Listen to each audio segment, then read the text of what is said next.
હવે આગળ આપણે યુનિટ 5 ઇંગ્લિશમાં 9મા ધોરણમાં રાણી કી વાવ વિશે ભણીએ છીએ. એમાં જોઈએ કે there are nearly 400 big sculpture of different gods and goddesses. આપણે જોયું કે 800 જેટલા અલગ અલગ શિલ્પકૃતિઓ છે.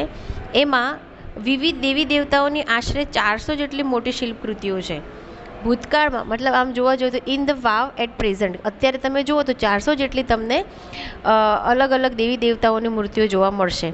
These numbers would have been many more in the past in its original structure. એમ કહે છે કે ધીસ નંબર્સ કે આ જે નંબર છે કે ભૂતકાળમાં મૂળ સ્થાપત્યમાં આ સંખ્યા ઘણી વધારે હોઈ શકે. આમ 800 જેટલા છે પણ એવું લાગે કે અત્યારે આપણને 400 જેટલા જ જોવા મળે છે. તો એમ કહે છે કે this numbers would have been many more in the past in the original structure. અત્યારે જે ઓરિજિનલ સ્ટ્રક્ચર જે હશે એમાં ભૂતકાળમાં આ નંબર વધારે પણ હોઈ શકે છે. ઈચ સ્ટોરી અહીંયા આપણે પહેલાં જ જોયું કે માળ શું બરાબર સ્ટોરી એટલે માળ કે each story has a narrow corridor for the visitors to appreciate beauty of sculpture and carving engraved on the walls. એમ કહે છે કે દરેક માળ ઉપર મતલબ each story has a narrow corridor કે નેરો એટલે કે એકદમ સાંકડી બરાબર સાંકડી જવા જેટલી એક કોરિડોર છે. પરસાર કહેવાય ને જવા માટેનો જે રસ્તો હોય તો ઈચ કોરિડોર એટલે કે દરેક જગ્યા દરેક માળ ઉપર એક સાંકડી પરસાર છે જવા માટેનો એક રસ્તો છે ફોર ધ વિઝિટર્સ મુલાકાતીઓ માટે to appreciate beauty of sculpture and carving engraved on the walls. કે શેના માટે છે તો જે કોતરણી કરેલી છે એ કોતરણીનું સૌંદર્ય માણવા માટે મતલબ દરેક મુલાકાતીઓ માટે એક રસ્તો રાખેલો છે.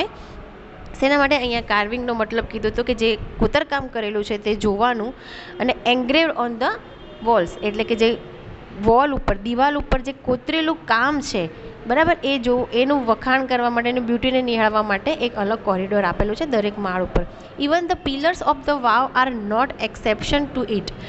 એમ કહે છે કે વાવના જે સ્તંભો છે એ પણ એક્સેપ્શન એટલે કે આમાં અપવાદ નથી. વાવના જે પિલર્સ છે એ પણ આમાં અપવાદ છે નહીં.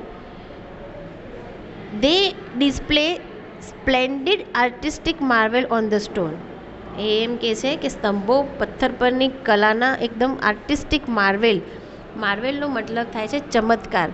ડિસ્પ્લે એટલે કે કોઈ વસ્તુને બતાડવું. સ્પ્લેન્ડિડનો મતલબ થાય છે કે એકદમ પ્રભાવશાળી અથવા શ્રેષ્ઠ. તો એમ કહે છે કે તે ડિસ્પ્લે કે તે બતાવે છે એકદમ સ્પ્લેન્ડિડ એટલે કે પ્રભાવશાળી શ્રેષ્ઠ આર્ટિસ્ટિક માર્વેલ આર્ટિસ્ટિક એકદમ ચમત્કાર બતાવે છે. જે પથ્થરો છે ને દિવાલના જે પથ્થરો છે એટલે આપણે એ રીતે જોવા જઈએ તો સ્તંભો પથ્થર પરની કલાની ભવ્યતા દર્શાવે છે. એટલી બધી ભવ્યતા અને સ્તંભો છે પથ્થર પરના કલાની ભવ્યતા દર્શાવે છે. આગળ જોઈએ in fact the vav is solely dedicated to Vishnu. આપણે આમ જોવા જઈએ તો જે વાવ છે સોલેલી એટલે કે માત્ર અથવા ફક્ત ડેડિકેટેડ ટુ વિષ્ણુ ભગવાન વિષ્ણુને સમર્પણ કરેલું છે. કેમ one can find Vishnu in different shapes and posters. તમે જોઈ શકો છો કે વિષ્ણુના અલગ અલગ વિવિધ પ્રકારના રૂપો આકારો અને મુદ્રાઓ જ આપણને અહીંયા ડિફરન્ટ શેપ્સ એટલે કે એમના ડિફરન્ટ આકાર અને પોસ્ચર્સ એટલે કે મુદ્રાઓ વિષ્ણુ ભગવાનના ડિફરન્ટ શેપ્સ અને આકાર જ અહીંયા આપણને જોવા મળે છે. After Vishnu next important statue ease of Parvati. કે મોટાભાગે તમને ભગવાન વિષ્ણુના જ સ્કલ્પચર જોવા મળે છે પણ પછી એના પછી જો કોઈ ઇમ્પોર્ટન્ટ સ્ટેચ્યુ આપણે ત્યાં જોવા મળે તો એ પાર્વતી છે. Nearby 15 galleries have the sculptures of Parvati. એ એમ કહે છે કે લગભગ 15 જેટલી ગેલેરીમાં પાર્વતીની શિલાકૃતિઓ આપણને જોવા મળે છે. 12 statue of goddess Gauri together at the same place are rarely found anywhere. એમ કહે છે કે આ વાવમાં મતલબ ગૌરી માતાની 12 મૂર્તિઓ એક સાથે એક જ સ્થળે ભાગ્યે જોવા મળે તેવી છે. 12 statue of goddess Gauri together કે એક સાથે આપણને જોવા મળે તેવી the same place are rarely found anywhere કે તમને ક્યારેક ભાગ્યે જ જોવા મળે તેવી પાર્વતીની ગૌરી માતાની 12 મૂર્તિઓ તમને એક જ સાથે એક જ સ્થળે જોવા મળશે. The sun temple of Modhera has it. અને એ કહે છે કે જે મોઢેરાનું સૂર્ય મંદિર પણ આમાંનું એક છે કે મોઢેરાના સૂર્ય મંદિરમાં પણ આવી વસ્તુ છે. This vav has also all the 12 statues of Gauri. આમાં એમ કહે છે કે આ વાવમાં ગૌરીની બધી જ 12 મૂર્તિઓ છે 12 સ્ટેચ્યુ છે કે this vav has also all the 12 statue of Gauri namely કે આ વાવમાં 12 જેટલા ગૌરીના સ્ટેચ્યુ છે જેમાં છે ઉમા, પાર્વતી, ગૌરી, લલિતા, શ્રીયા, કૃષ્ણા, મહેશ્વરી, રંભા, સાવિત્રી, ત્રિસંદા, તોતલ અહીંયા તોતલ એન્ડ ત્રિપુરા. કેટલા છે? 12 જે ગૌરી ભગવાન મતલબ જે પાર્વતીના જે 12 નામો છે, 12 સ્ટેચ્યુ છે તે અલગ અલગ તમને જોવા મળશે. તેમાં છે ઉમા, પાર્વતી, ગૌરી, લલિતા, શ્રીયા, કૃષ્ણા, મહેશ્વરી, રંભા, સાવિત્રી, ત્રિસંદા, તોતલ અને ત્રિપુરા નામથી ઓળખાય છે. હવે અહીંયા આગળ એમ છે કે besides there are many statues of gods and goddesses such as Ganesha, Agni, Vayu, Surya, Bhairavi, Chamunda, Brahma, Indra, Indrani, Vaishnavi, Varbi, Mahalakshmi, Kuber etcetera. અને ગણેશ ભગવાન ઉપરાંત આ મતલબ કે ગણેશ છે, અગ્નિ, વાયુ, સૂર્ય, ભૈરવ, ચામુંડા, બ્રહ્મા, ઇન્દ્ર, ઇન્દ્રાણી, વૈષ્ણવી, વારાહી, મહાલક્ષ્મી, કુબેર વગેરે દેવી દેવતાઓના અનેક મૂર્તિઓ આપણને અહીંયા જોવા મળે છે. There are also some of the rare sculptures of gods. અને અહીંયા તમને દેવોની કેટલીક દુર્લભ રેર સ્કલ્પચર, રેર એટલે કે ક્યારેય ના જોયું અથવા તો ક્યારેક દુર્લભ હોય તેવી રેર સ્કલ્પચર ઓફ ગોડ્સ, ભગવાનની એવી મૂર્તિઓ પણ તમને જોવા મળશે. Here one can find the statue of lord Buddha with 4 hands. અહીંયા આપણે જુઓ તમે આપેલું છે કે અહીંયા તમને મતલબ રાણીની વાવમાં તમને સ્ટેચ્યુ ઓફ લોર્ડ બુદ્ધ ભગવાનનું એક સ્ટેચ્યુ જોવા મળશે વિથ 4 હેન્ડ, કે 4 હાથવાળું ચતુર્ભુજ ભગવાન બુદ્ધની 4 હાથવાળી તમને એક મૂર્તિ જોવા મળશે. The statue of Ram with sword and shield. અહીંયા તમને ભગવાનના રામની એક મૂર્તિ જોવા મળશે જેમની હાથમાં સ્વોર્ડ એટલે કે તલવાર અને એક શિલ્ડ આપેલો છે, કે એમના હાથમાં પણ તમને એક શિલ્ડ જોવા મળશે. જનરલી ભગવાન રામના હાથમાં આપણે શું જોઈએ છે, ક્યારેક તલવાર નથી જોઈતા, પણ એમ કહે છે કે અહીંયા અમુક એવી વસ્તુઓ છે જે રેર તમે ક્યારે ભાગ્યે જ જોવા મળે તેવા શિલ્પકૃતિઓ છે. ભગવાન રામના હાથમાં હંમેશા આપણે ધનુષ બાણ જ જોવા હોય છે લગાવેલું, પણ અહીંયા એમ કહે છે કે ભગવાન રામના હાથમાં તમને તલવાર અને શિલ્ડ જોવા મળશે. The statue of sun in front of tapasvi, the statue of Shiva with beads in his hand. એ એમ કહે છે કે એક તો તમને તપસ્વીના રૂપમાં સૂર્યની મૂર્તિ જોવા મળશે, statue of sun in front of tapasvi, કે ભગવાન સૂર્ય તપસ્યા કરતા હોય તે તપસ્વીના રૂપમાં તમને સૂર્યની મૂર્તિ જોવા મળશે. અને તમને એવું લાગશે કે the statue of Shiva with beads in his hand. Beads એટલે કે માળા, આમ થાય કે હાથમાં પારાઓ સાથે શિવની મતલબ માળાઓ, હાથમાં બીડ્સ એટલે કે જે માળા કહેવાય, કે માળા સાથે તમને શિવની મૂર્તિ પણ ત્યાં સ્ટેચ્યુ પણ જોવા મળશે. The statue of Parshuram with soft and gentle expression rather having hard and stern look. એમ કહે છે કે પરશુરામ છે એ એકદમ જ ગુસ્સાવાળા કહેવાતા. પરશુરામ ઓલવેઝ ગુસ્સામાં જ રહે, બરાબર. તો એમ કહે છે કે જે પરશુરામનું જે સ્ટેચ્યુ છે એ કેવું આપ્યું છે, સોફ્ટ એન્ડ જેન્ટલ એક્સપ્રેશન, કે એકદમ સરસ સૌમ્ય અને શાંત મુખ મુદ્રાવાળા આપણને જોવા મળે છે. Rather having hard and, actually અહીંયા STEM સ્ટીમ નથી, STERN સ્ટન છે. અહીંયા છે તમને સ્પેલિંગ મિસ્ટેક છે, આ જે છે ને આ સ્પેલિંગ મિસ્ટેક આવેલી છે, એ STERN સ્ટન લુક છે. સ્ટન લુક એટલે કે કેવું એકદમ જ આમ ઉગ્ર અને કઠોર અથવા એકદમ ગુસ્સાવાળું હોય ને એવું લુક કહેવાય. તો અહીંયા થોડું સ્પેલિંગ મિસ્ટેક છે. એટલે કે છે કે પરશુરામનું જે સ્ટેચ્યુ છે એ કેવું લાગે, એકદમ સોફ્ટ અને જેન્ટલ, એકદમ સૌમ્ય અને કામ શાંત મુખ મુદ્રાવાળું દેખાય, પણ એના શેના બદલામાં કે rather then hard and સ્ટન look, કે ગુસ્સા અને ગુસ્સાવાળું જે હોય ને એવો મુખ કરતાં એમનું શાંત મુખ બતાવવામાં આવ્યું છે. Some of the sculpture display contemporary lifestyle, folk tales, animals and human instincts etcetera. એ એમ કહે છે કે અમુક શિલ્પકૃતિઓ એટલે એ વખતની અમુક શિલ્પકૃતિઓ સમકાલીન જીવનશૈલી બતાવે છે, કે કન્ટેમ્પરરી એટલે કે સમકાલીન, કન્ટેમ્પરરી એટલે થાય કે સમકાલીન, કે એ વખતની અમુક કૃતિઓ સમકાલીન જીવનશૈલીઓ બતાવે છે. જેવી રીતે કે એમની જે કે લોકકથાઓ હોય, કે ફોક ડાન્સીસ હોય, કે પ્રાણી અને મતલબ કે ફોક ટેલ્સ એટલે એમની એ વખતે જે વાર્તાઓ હશે ત્યાંની, અથવા એનિમલ્સ અને હ્યુમન ઇન્સ્ટિક્ટ એટલે અથવા માનવનો જે સ્વભાવ હોય, માનવની જે વૃત્તિ હોય અને એ વખતના જે પ્રાણીઓ છે એ બધી વસ્તુઓ અમુક તમને સ્કલ્પચર ત્યાં બતાવે છે. They reveal artistic vision and unique imagination of the sculpture. હવે કહે છે કે તે શિલ્પકૃતિઓ શિલ્પીઓની કલાદ્રષ્ટિ અને અનન્ય કલ્પના શક્તિ પ્રગટ કરે છે.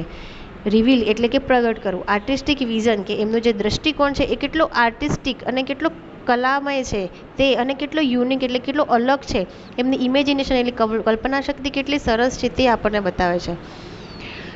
There are nearby 300 statue of apsara, 300 જેટલા સ્ટેચ્યુ અપ્સરાના હતા. The sculpture presented a vast range of emotion and feeling on the faces of the apsaras. અને જે સ્કલ્પચરલ છે, જેને શિલ્પ બનાવ્યું છે, જેને આ મૂર્તિઓ બનાવી છે, એ શિલ્પીએ લગભગ અપ્સરાઓના ચહેરા પર અલગ અલગ પ્રકારના મનોભાવ અથવા ઇમોશન એટલે કે મનોભાવ, ફિલિંગ એટલે કે સંવેદનાઓ, એકદમ અલગ અલગ ફેસ પર અલગ અલગ ફિલિંગને સંવેદનાઓ બતાવેલી છે. કોની? અપ્સરાની. They display varieties of different moods and situation. અને જે આપણને બતાવે છે કે અલગ અલગ પ્રકારની પરિસ્થિતિઓ અને મૂડ એટલે મિજાજ અને વિવિધ પ્રકારની પરિસ્થિતિઓ દર્શાવે છે. Most of them present Vishnu in his 10 different avatars. મોટાભાગની શિલ્પકૃતિઓ છે એ વિષ્ણુના 10 જુદા જુદા અવતારો બતાવે છે. એ અવતારો છે the most attractive sculpture are અને એમાંથી બી જે વધારે આકર્ષણ પામતા જે મૂર્તિઓ છે તે છે વરાહ છે, વામન છે, નરસિંહ છે, રામ, કલ્કી એન્ડ મહિષાસુર મર્દિનીનો જે છે મહિષાસુર મર્દિની. આ બધા જે વિષ્ણુના અલગ અલગ શિલ્પકૃતિઓ છે તે સૌથી આકર્ષક છે. The Apsaras with 16 different makeup style add to the grace of this unmatched structure. એમ કહે છે કે અલગ અલગ 16 વિવિધ શૃંગાર શૈલી સાથેની જે અપ્સરા છે એ આ વિરલ સ્થાપત્યમાં એકદમ જ આકર્ષણ અને મોહકતામાં ઉમેરો કરે છે. શું કહે છે કે જે શિલ્પી છે, શિલ્પકાર છે, તેને અપ્સરાને અલગ અલગ વિવિધ મેકઅપ સ્ટાઇલ કેવી રીતે કરવી એવી 16 ડિફરન્ટ મેકઅપ સ્ટાઇલમાં પણ પ્રેઝન્ટ કર્યા છે. The stepwell also focus on the holiness of water and its great significant in Indian culture. એમ કહે છે કે આજે રાણીની જે વાવ છે એ પાણીની પવિત્રતા બતાવે છે અને ભારતીય સંસ્કૃતિમાં તેનું શું મહત્ત્વ છે તે પણ ધ્યાન કેન્દ્રિત કરે છે. The vav is the most developed elaborate એટલે કે રચના કરવી. અહીંયા શું છે કે એલોબરેટ એટલે કે જટિલ રચના છે, પણ આમ ઇલોબરેટનો મતલબ થાય છે કાળજીપૂર્વક કોઈ વસ્તુને વિગતવાર તૈયાર કરવું, એ બી ઇલોબરેટ થાય, અથવા જટિલ રચનાવાળું કે કાળજીપૂર્વક. તો આ વાવ છે મોસ્ટ ડેવલપ્ડ એટલે કે એકદમ વિકસિત, ઇલોબરેટ એટલે કે કાળજીપૂર્વક તૈયાર કરેલી, એન્ડ ઓર્નામેન્ટેડ એક્ઝામ્પલ ઓફ સબમર્જડ આર્કિટેક્ચર. એ શું કહે છે કે આ જે વાવ છે એ એકદમ જ સ્થાપત્યનું ઝીણવટપૂર્વક કામ કરેલું અને અલંકૃત કરેલું સ્થાપત્યનું એકદમ સરસ ઉદાહરણ છે. In it shines the glory of development of stepwells in India. એ કહે છે કે આ જે વાવ છે તે ભારતના વાવના વિકાસની ગૌરવગાથા, મતલબ એકદમ ગૌરવ માટેની વસ્તુ છે. This vav is large and complex type of stepwell. અને આ જે વાવ છે ભારતની એકદમ અટપટી છે. કોમ્પ્લેક્સ એટલે કે અટપટી વસ્તુ છે એ આપણને જોવા મળે છે. કોમ્પ્લેક્સ ટાઈપ ઓફ સ્ટેપવેલ કે જે સ્ટેપવેલ એના છે એકદમ કોમ્પ્લેક્સ એટલે કે અટપટા છે. It has ornamented panels of sculptures. Ornamented એટલે આપણે અલંકૃત કરેલા, અથવા તો આના જે શિલ્પકૃતિઓ આની જે છે એકદમ જ અલંકૃત કરેલી તકતીઓ ઉપર આપણને સરસ રીતે જોવા મળે છે. It lay buried under the mud due to floods first and then vanishing of the river Sabarmati. અહીંયા રિવર સરસ્વતી. એ એમ કહેવા માંગે છે કે પહેલાં પૂર આવ્યું. શું કહે છે? ઇટ લે બરીડ એટલે કે દટાઈ જવું, કે પહેલાં જ્યારે પૂર આવ્યું ત્યારે દટાઈ ગયું under the mud due to floods, કે જે કાદવને કીચડને જે માટી આવી એ ફ્લડની સાથે, મતલબ પૂર આવ્યું એની સાથે, એના માટે આ જે વાવ છે એ નીચે દટાઈ ગઈ હતી. પણ ત્યારબાદ સરસ્વતી શું કહે છે કે ત્યારબાદ under the mud due to flood far and then vanishing of the river Saraswati, કે ત્યાર પછી વેનિશિંગ એટલે કે સુકાઈ જવું એવું થાય, કે ત્યારબાદ સરસ્વતી નદીના સુકાઈ જવા પછી આ વાવ નીચે દટાયેલી જ રહી હતી. બરાબર, સરસ્વતી નદીના સુકાઈ ગયા પછી આ વાવ નદીના સુકાઈ ગયા નીચે દટાયેલી જ રહી. It was hidden under the layer of silt for almost 7 centuries. એમ કે છે કે લગભગ 700 વર્ષ સુધી તે કાદવમાં દટાયેલી રહી. કેટલા વર્ષ સુધી? 7th centuries. હિડન એટલે કે છુપાયેલું રહેવું અથવા દટાયેલું રહેવું, કે માટીના જે લેયર નીચે 700 વર્ષ સુધી આ વાવ દટાયેલી રહી. The archaeological survey of India મતલબ took a great care to preserve this sculpture, કે જે ભારતીય પુરાતત્વીય સર્વે છે ASI એ અત્યારે એને એમ કે ખૂબ જ સુરક્ષિત રાખવા માટે તેની ખૂબ જ કાળજી લઈ રહ્યા છે. પ્રિઝર્વ ધીસ સ્ટ્રક્ચર, કે એને સુરક્ષિત રાખવા માટે ખૂબ જ કાળજી લઈ રહ્યા છે. In February 2013 ASI nominated this vav for the world heritage site. અને ફેબ્રુઆરી 2013માં ASIએ નોમિનેટેડ કરી આ વાવને વર્લ્ડ હેરિટેજ એટલે કે દુનિયાનો જે વારસો હોય એના માટે ભારતના પુરાતત્વ વિભાગે આને નક્કી કરી, વિરાસત માટે એને નોમિનેટ કરી એટલે નામાંકિત કરી. With the excellent teamwork by the ASI and state government of Gujarat it got recognition by the UNESCO.